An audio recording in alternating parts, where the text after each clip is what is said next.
सत्याचा नेहमीच जय होतो.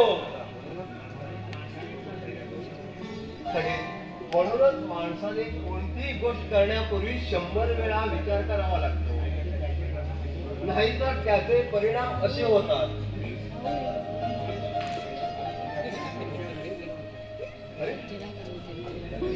आम्ही तुझ्या घरी गेलो होतो.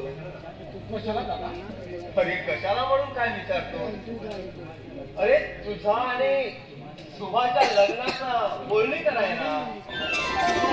तुम्ही जे काही सांगा ते मला मान्य आहे. अच्छा तर मंडळी, येतो मी आता. देव आणि अनिच्या लग्नामध्ये हा भाग्य. सुमा, अरे तुझा हात दे. शुभमंगल.